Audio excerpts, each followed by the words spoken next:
This cable is 2 inches in diameter. Its breaking strength on the catalog that you buy is 198 tons. With the excitement building, the last-minute safety checks are being done.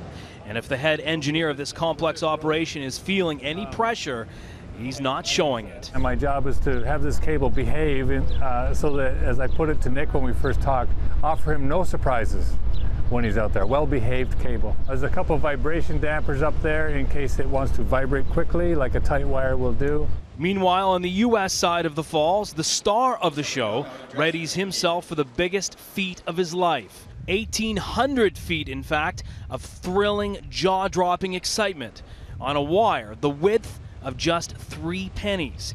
And if that weren't challenging enough, Nik Wallenda will cross the falls while carrying an additional 78 pounds, the balancing pole, and the extra camera equipment to document his every step. It's more anticipation and excitement than anything, but you know, it's coming down to the wire, no pun intended. It's hard for people to understand. I've walked a wire since I was 2 years old, so it's very natural to me. He will also carry 2 microphone packs and wear an earpiece so he can communicate with his father in case he gets in trouble.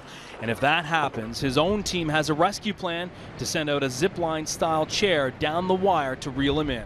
When Nik Wallenda says this is a dream come true, he truly means it. He's been imagining this moment since he was a young boy.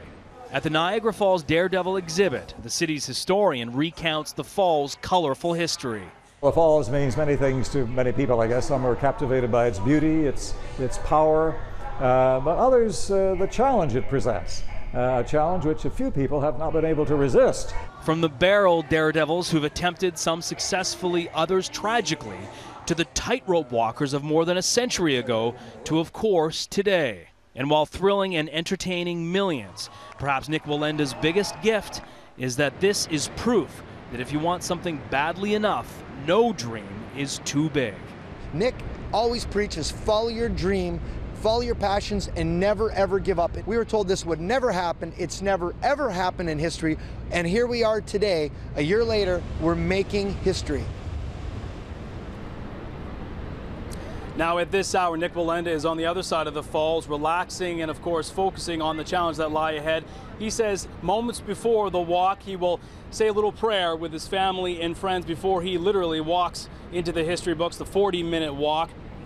And there are a couple of things that people will be watching for. One, if midway through perhaps he kneels down and gives that traditional fist bump, which he is known to do on his stunts. And the second thing, a little more controversial of course, is the issue of the safety tether. Rumors circulating that he may take that safety tether off. He says it's actually a hindrance. He's not used to it. He's trained a little bit with it, but he has never actually done a stunt with it. So who knows? Of course, it adds to the suspense of the moment. The walk itself begins at about 10:20. We'll walk for about 40 minutes, so it's going to be incredibly amazing to watch. Back to you, Leslie.